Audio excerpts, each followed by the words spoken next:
अस्सलाम वालेकुम। मेरा नाम है डॉक्टर उज़मा अब्बास और आज की वीडियो में हम डिस्कस करेंगे पीएमएस यानी कि प्री मेंस्ट्रुअल सिंड्रोम। ये क्यों होता है, इसकी क्या क्या वजूहात होती हैं और इससे बचने के लिए हम क्या क्या कर सकते हैं।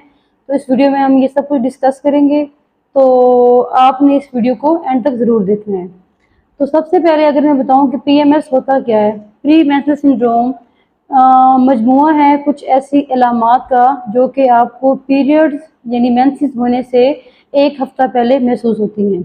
पहले मैं ये आपको बताते चलूँ कि 70 to 80 या 80 to 90% फीमेल्स को ये अपने लाइफ टाइम में ये सिम्टम्स का ज़रूर सामना करना पड़ता है।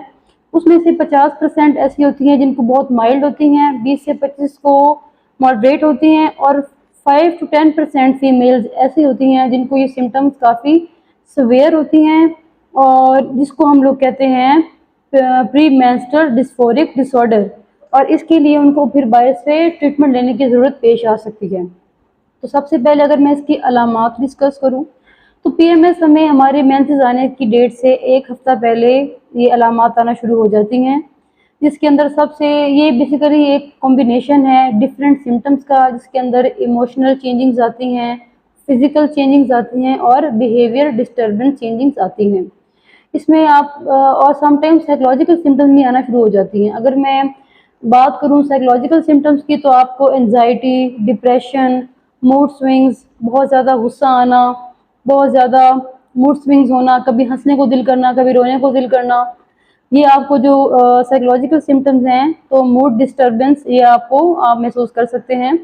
इसके अलावा अगर मैं फिजिकल चेंजेस की बात करूं तो इसके अंदर ब्रेस्ट टेंडरनेस हो सकती है, आपको ब्रेस्ट के अंदर काफ़ी पेन हो सकता है, लोअर एब्डोमिनल पेन या कमर के निचले हिस्से में दर्द आपको महसूस हो सकती है।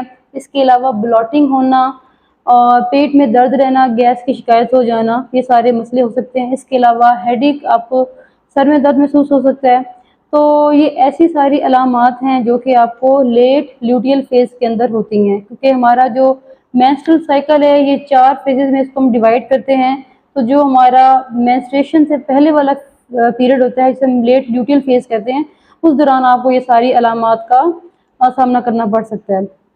जिस पेशेंट को माइल्ड सिम्टम्स हैं, वो माइल्ड सिम्टम एक्सपीरियंस कर रहा है, उसको माइल्ड पेन है या माइल्ड डिस्कम्फर्ट है, तो वो तो इस चीज़ को ओवरकम कर सकता है थोड़ी सी लाइफस्टाइल मॉडिफिकेशन के साथ। लेकिन वो पेशेंट्स जिनको ये सिम्टम्स बहुत सवेयर होती हैं, जिनको हम pre menstrual dysphoric disorder consider करते हैं, तो उनके अंदर आपको सम टाइम अपने फिजिशियन के पास जाके ट्रीटमेंट लेने की ज़रूरत पेश आ सकती है और even some time psychiatric help की भी ज़रूरत पेश आ सकती है। तो इससे बचने के लिए ज़रूरी है कि आप इसको डायग्नोज करें, आप डॉक्टर से रब्ता करें और इसका बर वक्त इलाज करवाएं। तो सबसे पहले अगर आपको माइल्ड सिम्टम्स हैं तो आप इसको अपनी थोड़ी सी लाइफस्टाइल मॉडिफिकेशन के ज़रिए कंट्रोल कर सकते हैं। जैसा कि मैं बार बार अपनी हर वीडियो में एम्फसाइज़ करती हूँ कि डाइट हमारा बहुत ही इम्पोर्टेंट, हमारी डाइट बहुत ही इम्पोर्टेंट चीज़ है। इसके ज़रिए हम अपनी बहुत सारी बीमारियों को ओवरकम कर सकते हैं। तो अगर आपकी डाइट हेल्दी है, होममेड सिंपल डाइट है, तो इससे आपको बहुत फ़ायदा होगा, आप हेल्दी और फिट फील करेंगे। बार बार मैं बताती हूँ कि उसमें यही सब्जियाँ, फ्रूट्स, इनका कॉम्बिनेशन होना चाहिए। कोलेस्ट्रॉल जिसके अंदर बहुत फैट हो, डाइट्स वो आपने अवॉइड करनी है। जंक फूड, बाहर का खाना, कोला ड्रिंक्स, शुगर, इनसे आपने इनको अवॉइड करना है। इसके अलावा डाइट के अलावा जो आप इम्पोर्टेंट चीज़ कर सकते हैं वो है स्लीप। आपकी एक अच्छी जो है 8 से 9 घंटे या कम से कम 7 से 8 घंटे की आपकी स्लीप बहुत ही ज़्यादा ज़रूरी है आपकी हेल्दी लाइफस्टाइल के लिए। और इसी तरह पीएमएस को ट्रीट करने के लिए भी, इससे बचने के लिए, इसकी प्रिवेंशन के लिए भी आपको सोने की ज़रूरत है। इसके अलावा समटाइम्स आप जिन पेशेंट्स को प्री मेंस्ट्रुअल डिस्फोरिक सिंड्रोम हो जाता है, तो उनके अंदर आपको थोड़े से ड्रास्टिक मेजर्स करने की ज़रूरत पेश आ सकती है। जिसके अंदर अगर उनको सवेयर पेन है तो आप उनको कुछ पेन किलर्स वगैरह दे सकते हैं, या अगर उनको ब्लॉटिंग है या गैस की प्रॉब्लम हो रही है तो आप उसके लिए कोई उनको स्टमक कवर वगैरह या कोई ब्लॉटिंग के लिए आप उनको दे सकते हैं, कोई मेडिसिन वगैरह प्रिस्क्राइब कर सकते हैं।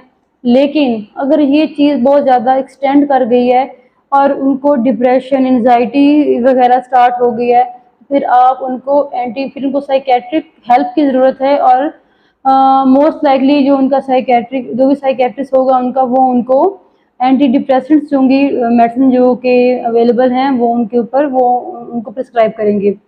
लेकिन आप याद रखें कि आपने ये सारी मेडिसिन विदाउट डॉक्टर से कंसल्ट किए आपने ये नहीं लेनी, इनके भी अपने साइड इफ़ेक्ट्स होते हैं, तो आपने अपने डॉक्टर को कंसल्ट करना है। तो डाइट, एक्सरसाइज, गुड स्लीप, इसके ज़रिए अगर आपकी माइल्ड टू मॉडरेट सिम्टम्स हैं तो आप उनको वैसे ही ट्रीट कर सकते हैं। कैल्शियम बहुत ज़्यादा इंपॉर्टेंट है, मैग्नीशियम बहुत ज़्यादा इंपॉर्टेंट है। अगर आप पीएमएस माइल्ड एक्सपीरियंस कर रहे हैं तो अगर आप 2 बनाना इस ड्यूरेशन में 2 केले अगर आप खा लें तो उसमें इनफ मैग्नीशियम होता है, तो उससे आपकी पीएमएस की काफ़ी सिम्टम्स इंप्रूव हो सकती हैं। कैल्शियम दूध, दही वगैरह, जैसे मैंने पहले भी अपनी वीडियो में एक्सप्लेन किया था कैल्शियम के बारे में, तो बड़ा इंपॉर्टेंट है इस चीज़ को ट्रीट करने के अंदर। उसके अलावा अगर फर्दर आपको सिम्टम्स सिवियर हैं तो ऑब्वियसली आपको आपके डॉक्टर के पास जाना है। तो मैं उम्मीद करूँगी मेरी आज की इस वीडियो से आपने कुछ सीखा होगा। अगर आपको ये वीडियो पसंद आई हो तो प्लीज़ इस वीडियो को आप लाइक करें और मेरे चैनल को सब्सक्राइब करें। Thank you.